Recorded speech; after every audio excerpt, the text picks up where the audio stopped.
Radio Claret América presenta Sediento de ti, la palabra, fuente de vida, con el sacerdote misionero claretiano Tony Díaz. Reflexiones diarias del Evangelio. Aquí iniciamos. Bienvenidos, hermanos, a nuestras reflexiones bíblicas de las lecturas del día. Hoy es martes de la 12ª semana del tiempo ordinario, semana del tiempo ordinario. La primera lectura de hoy viene del libro de Génesis, capítulo 13, versículos 2 y 5 al 18.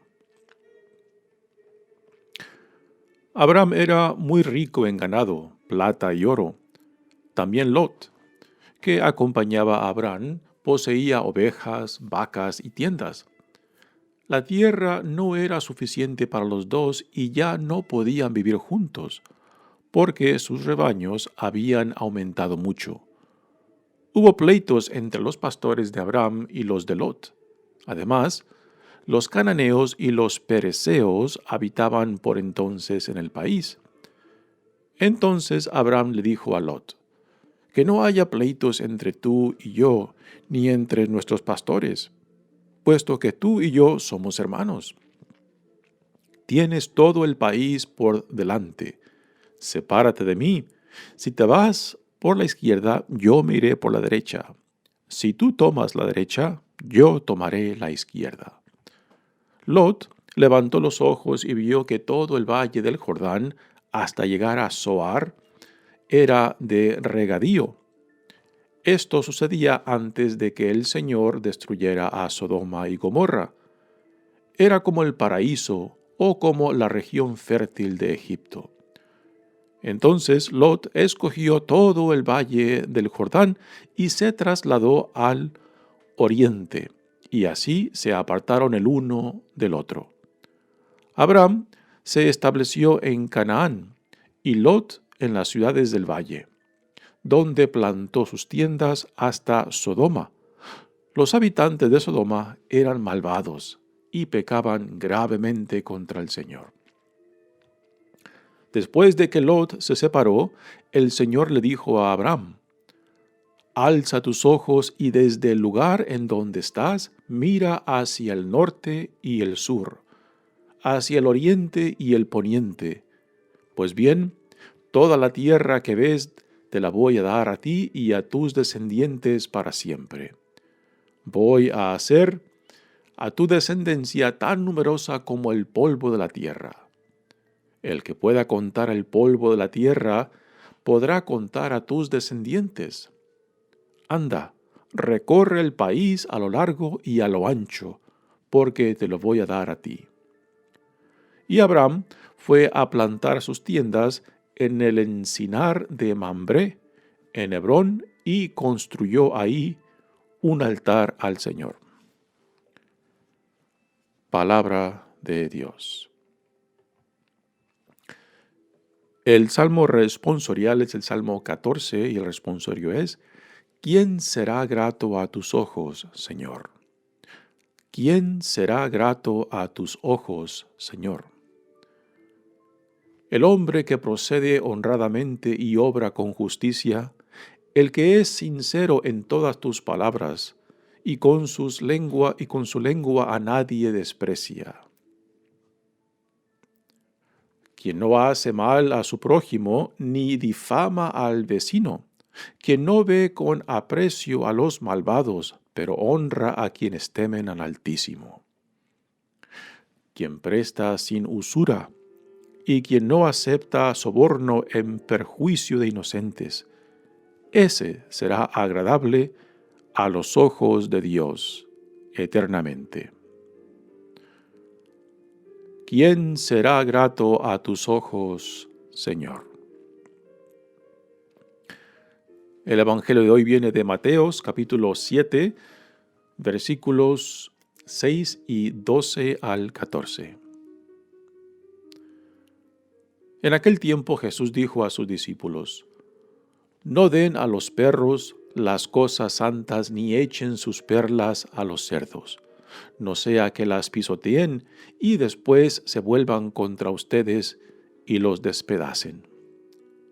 Traten a los demás como quieren que ellos los traten a ustedes. En esto se resumen la ley y los profetas. Entren por la puerta estrecha, porque ancha es la puerta y amplio el camino que conduce a la perdición. Y son muchos los que entran por él. Pero qué estrecha es la puerta y qué angosto el camino que conduce a la vida. Y qué pocos son los que la encuentran. Palabra del Señor. Muy bien, damos comienzo a nuestra reflexión de las lecturas de hoy. En el día de ayer se nos contó cómo Dios llama a Abraham, lo llama de su tierra natal, que hoy en día es Irak, y lo llama para que tome posesión de esta tierra de Canaán, una tierra lejana. Es un gran riesgo el que Abraham toma al escuchar y al aceptar la llamada que Dios le hace, alejándose de su familia, alejándose de su clan y de lo que es familiar, ¿no? Y esto no es muy diferente a muchos de nosotros, pues por circunstancias de la vida hemos sido forzados a emigrar, a dejar nuestra tierra, a dejar nuestra patria, a dejar nuestra familia, a dejar todo lo familiar para nosotros, para ir buscando un nuevo porvenir, ¿no? Esta es la historia de muchas familias, muchas personas que buscando nuevas oportunidades, buscando el sustento de sus familias, pues se han sentido forzados a emigrar. Y quizás nos podemos reflejar en la situación de Abraham. Lo interesante que hemos de aprender de Abraham es de que todo lo que él hace, lo hace en relación a Dios, en relación al llamado de Dios, de que fue Dios quien lo sacó de su tierra y es Dios quien le hace una promesa que de él Dios hará un gran pueblo y su descendencia será inmensa, crecerá y será tan grande como las estrellas del cielo. Y aun cuando Abraham se ve en dificultades, siempre toda su situación la ve en torno a Dios, de que la promesa de Dios se cumplirá de una forma u otra. Y recordemos que hasta este punto que escuchamos en esta lectura de hoy, Abraham aún no tiene hijos. Así que la pregunta, bueno, ¿y las promesas que Dios le hace, cómo se llevarán a cabo? Pues no tiene descendencia todavía, ¿no? Sin embargo, Abraham sigue confiando en él. Y esto para nosotros también debe de ser un gran recordatorio, ¿no? De que el hecho de que nos encontramos en una tierra que quizás no es originalmente la nuestra, ¿no? Lo tenemos que ver por medio del lente de la fe, ¿no? Puesto que es Dios quien nos ha llamado de nuestro país, nos ha traído aquí en esa tierra y la hemos hecho nuestra. Y que por tanto hemos de ver toda nuestra situación como parte de esta relación con Dios, parte de este llamado de Dios, ¿no? Y de que por tanto, pues, porque es Dios quien nos ha llamado, quien nos ha traído aquí, pues aquí hemos de echar raíces, aquí hemos de triunfar, porque es Dios quien nos ha traído. Yo creo que triste a veces es de ver el sacrificio que mucha gente hace al emigrar, al dejar a su familia, su país, todo lo que es familiar para ellos, ¿no? Y que después cuando llegan a este otro país, pues en vez de luchar, pues se echan a perder. En vez de buscar nuevas oportunidades, buscan la vida fácil. En vez de hacer valer el gran sacrificio que han hecho, pues a veces simplemente no aprecian de que es por voluntad de Dios que están aquí, por más difícil que sea, ¿no? Y que por tanto, pues hay que aferrarse a aquel Dios que nos ha traído, que nos ha llamado, puesto que si fue voluntad de Dios que estamos aquí, pues entonces aferrémonos a aquel que nos ha llamado, a aquel que nos ha traído aquí y que de él esperemos, pues sacar el mayor provecho de este gran sacrificio de la necesidad de emigrar. Yo creo que esta es por lo menos una de las lecciones que podemos aprender de Abraham. Y en esta lectura pues también vemos cómo Abraham se confía a Dios. Y porque él se confía a Dios y porque él ve todo lo que es, todo lo que tiene como una bendición de Dios, pues por eso Abraham tiene ese gran sentido de generosidad que vemos en esta lectura de hoy.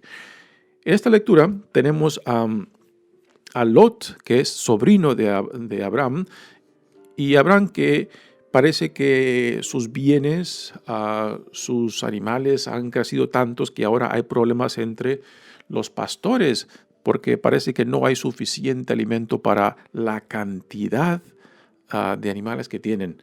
Y por eso pues llegan a un acuerdo entre Abraham y Lot de que se van a separar. Y aquí es donde entra la generosidad de Abraham. Le dice a Lot, bueno, tú escoge. Si tú te vas para la izquierda, yo me voy para la derecha. Si tú te vas para la derecha, yo me voy para la izquierda, ¿no? Y aquí Abraham, siendo el mayor, recordemos que Lot es sobrino de Abraham, ¿no? Sin embargo, el mayor le da desde su generosidad esta decisión para que escoja primero, ¿no? Lo cual en una cultura como la de Abraham, de aquel entonces, era de que Lot, siendo el menor, pues cediera el privilegio de escoger a Abraham. Pero Lot no hace nada, no hace eso. Lot toma la ventaja y en vez de corresponderle a Abraham en su generosidad, por ejemplo, en vez de decir, gracias tío por la generosidad que me ofreces, pero tú eres mayor que yo, tú eres mi superior, pues tú escoge primero, ¿no? Pero Lot no hace nada de esto, sino que él, en cierta manera, se aprovecha de esto y escoge la tierra que es más fértil, la tierra que tiene más agua. Pero a últimas, esa decisión llevará a Lot también a la perdición, porque la tierra que escoge está vecina a las ciudades de Sodoma y Gomorra, ciudades que expresan y que manifiestan la perdición, el rechazo de todo lo que es digno de Dios, ¿no? Y a últimas, esto será la ruina de Lot. Sin embargo, Abraham escoge la tierra de Canaán, una tierra muy árida. Sin embargo, a pesar de esa tierra árida, a pesar que no es tan productiva como la tierra que escogió Lot, Abraham se confía en Dios. Y aquí está la enseñanza importante de Abraham, ¿no? De que Abraham ve toda su vida desde el lente de la fe, desde el lente de la fe en Dios, quien lo ha llamado, quien lo ha traído, quien le ha hecho una promesa. Entonces, toda la vida de Abraham es vista desde esta perspectiva de la fe. Si Dios me ha dado la opción, por medio de mi decisión de escoger esta tierra, pues Dios sabrá cómo hacer de esta tierra estéril, esa tierra difícil, esa tierra no tan productiva, pues de que sea parte de mi patrimonio y para las generaciones que vendrán después que yo. Y Dios sabrá cómo sacar provecho de esto, ¿no?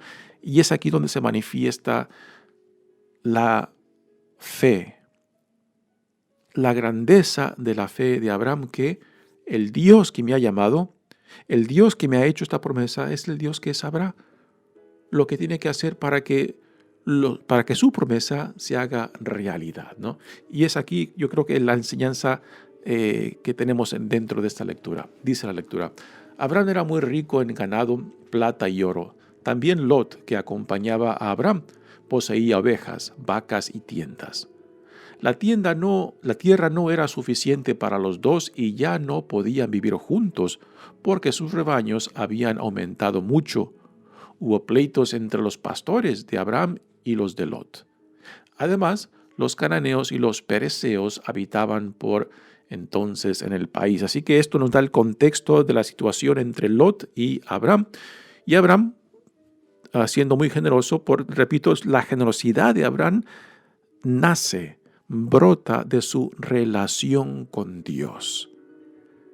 Y por eso él tiene esta capacidad y disponibilidad de ser generoso, puesto que todo lo que él es, todo lo que él tiene, lo ve en relación al Dios que lo ha llamado, al Dios que lo sostiene, al Dios que le ha hecho una promesa de hacer de él un pueblo inmenso. Entonces Abraham le dijo a Lot, dice la lectura, que no haya pleitos entre tú y yo, ni entre nosotros pastores. Pues tú y yo somos hermanos. En realidad, Lot es sobrino de Abraham, no son hermanos. Tienes todo el país por delante. sepárate de mí, si te vas para la izquierda, yo me iré a la derecha, si tú te tomas la derecha, yo tomaré la izquierda, ¿no? Aquí, nuevamente, la generosidad de Abraham es impresionante. Le da a Lot a que escoja, pero repito, Lot no regresa esa generosidad a Abraham, lo cual en esa cultura era de que el menor en edad, Lot, debería de haberle regresado esa generosidad a Abraham por ser el mayor, por ser el tío, por ser el patriarca en cierta manera, ¿no? Lot levantó los ojos y vio que todo el valle del Jordán hasta llegar a Zoar era de regadío. Esto sucedía antes de que el Señor destruyera a Sodoma y Gomorra. Así que Lot se da cuenta de la tierra al oeste, que se ve más fértil, que tiene mucho más agua. Y en esto toma ventaja, ¿no? Abraham se estableció en Canaán y Lot en las ciudades del valle, donde plantó sus tiendas hasta Sodoma. Los habitantes de Sodoma eran malvados y pecaban gravemente contra el Señor. Aunque aquí la lectura pues no entra a fondo de las consecuencias de esta decisión que Lot toma, pues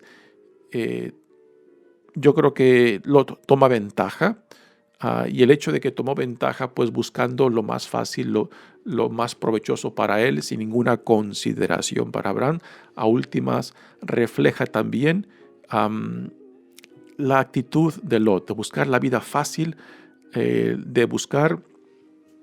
de sacar ventaja, ¿no? Y a últimas, pues esto lo lleva a la perdición.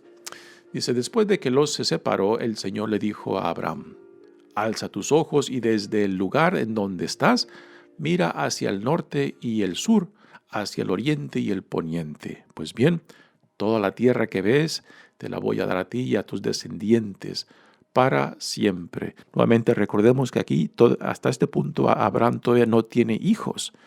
Ni el primer hijo que tiene por medio de la esclava de Sara y después el segundo que Dios se lo da por medio de Sara, su esposa, Isaac, que es el hijo de la promesa.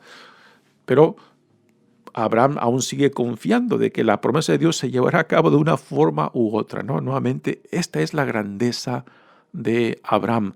No sabía el cómo o cuándo, pero él se confiaba a aquel que lo había llamado. Y esta es la fe comprometida, la fe entregada, la fe que Abraham la ve íntimamente conectada con su vida, con su futuro.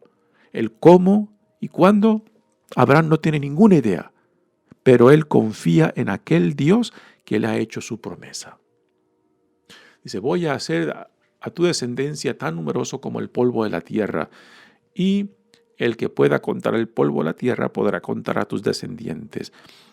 Yo creo que aquí podemos, desde el punto de vista nuestro cristiano, podemos decir de que Abraham no tenía una idea hasta dónde llegaría esta promesa, puesto que Dios tenía la intención y sigue teniendo la intención de que por medio de esta alianza que Dios hace con Israel, y aquí con los patriarcas de Israel, empezando con Abraham, pues el pueblo judío sería una bendición para todas las naciones, para todos los pueblos. Pero hasta antes de Jesús, esta promesa simplemente estaba limitada al pueblo judío. En Jesús, esta promesa de Dios, pues entonces se abre hacia toda la creación, hacia toda la humanidad, hacia todos los pueblos de Dios.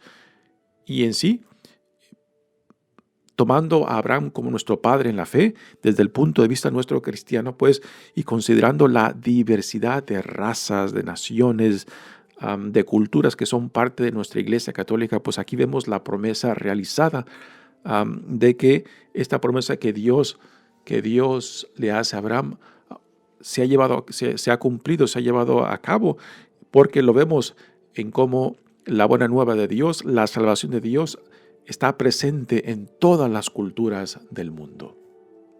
Dice, y Abraham fue a plantar sus tiendas en el encinar de Mambré, en Hebrón, y construyó ahí un altar al Señor. Nuevamente aquí vemos la religiosidad de Abraham en práctica, en el sentido de que todo lo ve en torno al Señor. Cuando él se va al lado opuesto de Lot, lo primero que hace es levantar un altar porque su presencia en esa tierra es porque Dios se la ha dado, es por decisión de Dios, ¿no? Y que por tanto hay que reconocer la primacía de Dios en toda su vida. Muy bien, pasemos ahora al Evangelio de hoy, que es un evangelio pues muy interesante. Son 3 enseñanzas que parecen muy desconectadas una de otra, y la primera en particular pues ha causado muchos comentarios que no coinciden unos con otros, ¿no? Porque hay dificultad en cómo interpretar estas palabras fuertes que aquí Mateo nos pone en labios de Jesús. Dice la primera de estas 3 enseñanzas: en aquel tiempo Jesús dijo a sus discípulos: no den a los perros las cosas santas, ni echen sus perlas a los cerdos, no sea que las pisoteen y después se vuelvan contra ustedes y los despedacen. Son palabras fuertes. Recordemos el encuentro de Jesús tiene con la sirofenicia en la ciudad de Tiro, que vino a Jesús para que sanara a su hija, y Jesús también la llama con este nombre derogatorio, pues le dice: no es digno que la comida de los niños se le dan a los perros, ¿no? Y no hay forma en cómo interpretar esas palabras de Jesús a esa mujer que no caiga en insulto, ¿no? A unos, por defender a Jesús, dicen: pero Jesús estaba probando la fe de la mujer. Sí, pero aún si la interpretas de esa manera, esas palabras, no deja de ser un insulto, ¿no? Y Jesús en ese caso pues está hablando, como todo judío, de que los judíos veían a los paganos como inferiores y regularmente se los nombraban perros o cerdos. Y no es ningún accidente que escogieran estos animales para referirse a los paganos, porque tanto el perro como el cerdo son vistos hasta aún hoy en día como animales impuros por los judíos, ¿no?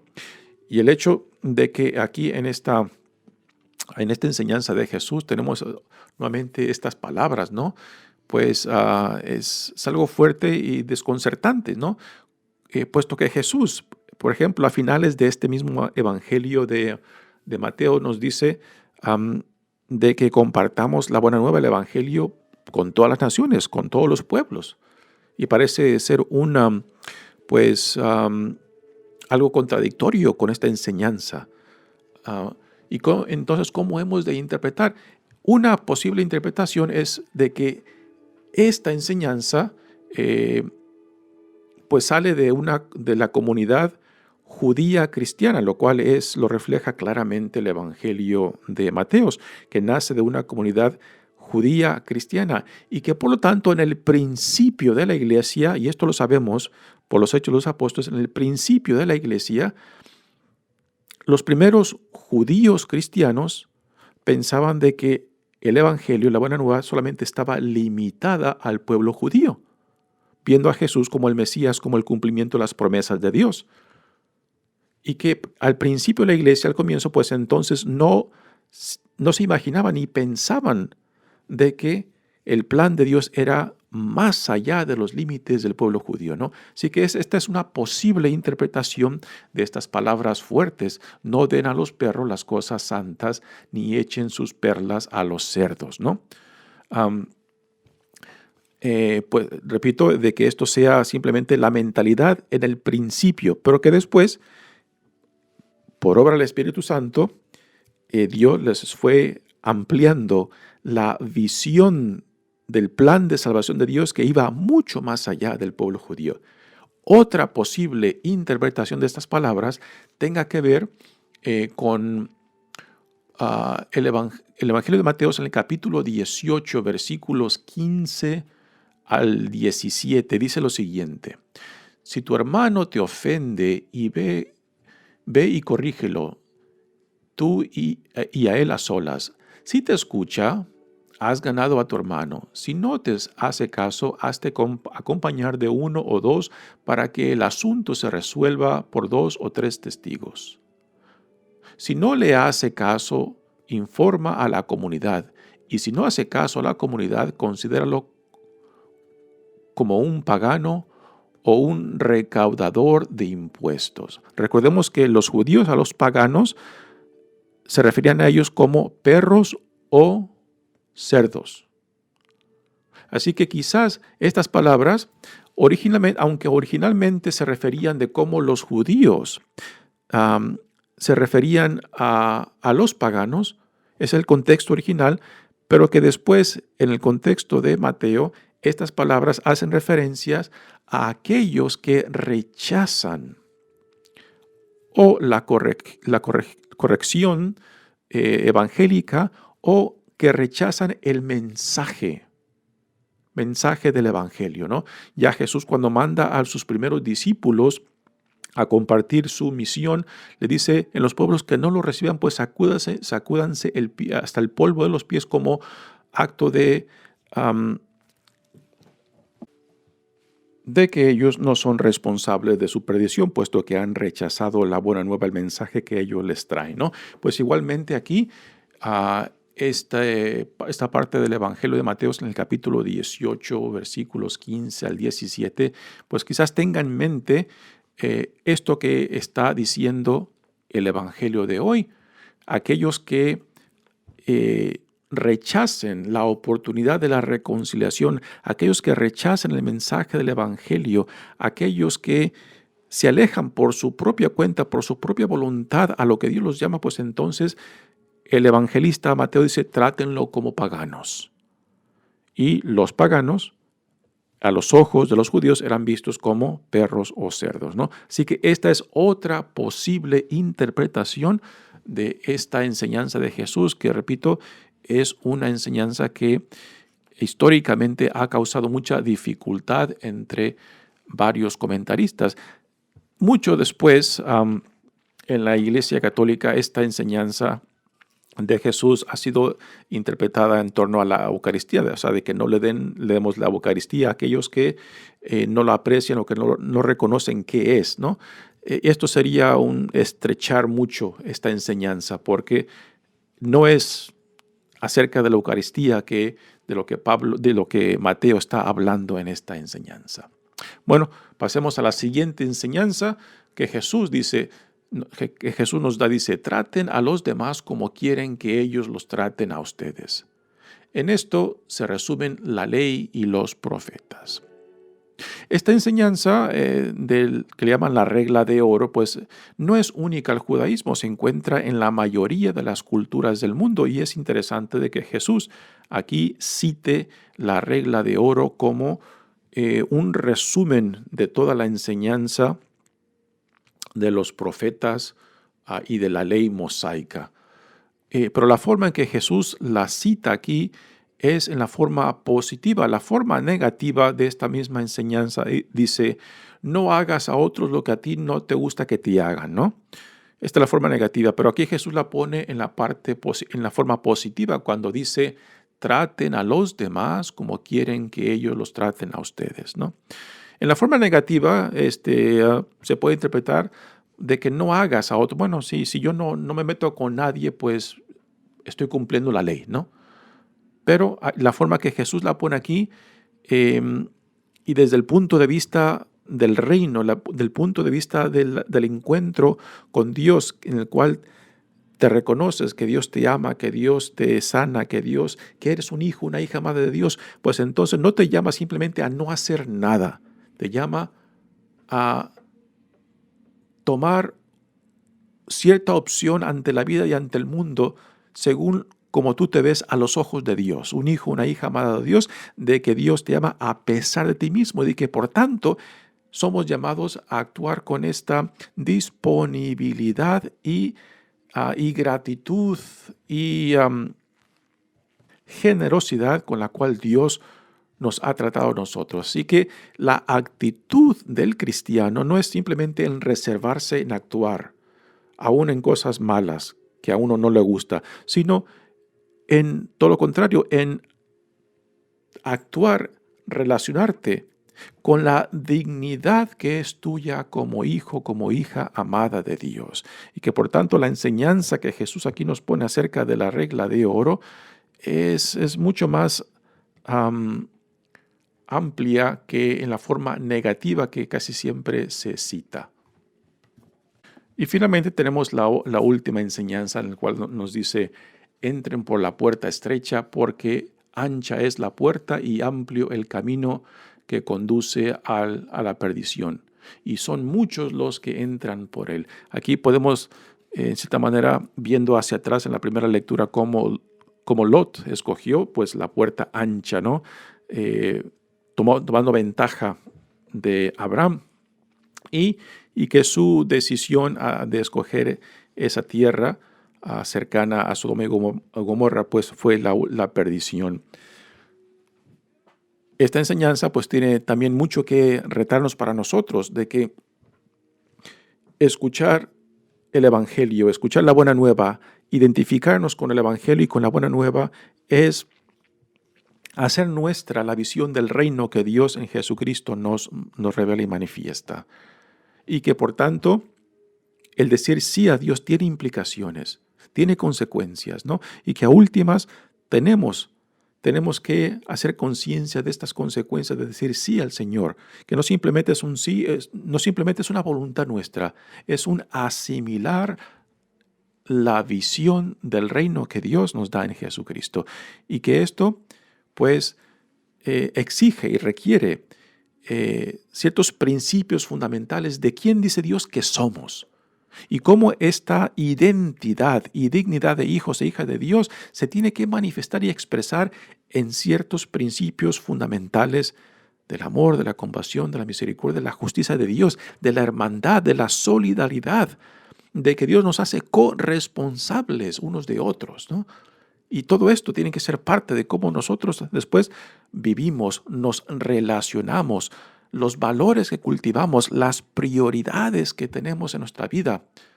Pues todo esto entra en ese sí que le damos a Dios en Cristo. Mi nombre es Padre Tony Díaz, misionero claretiano. Que Dios los bendiga. Radio Claret América presentó Sediento de ti, la palabra. Fuente de vida. Sus comentarios son importantes. Contáctenos en radioclaretamerica@gmail.com.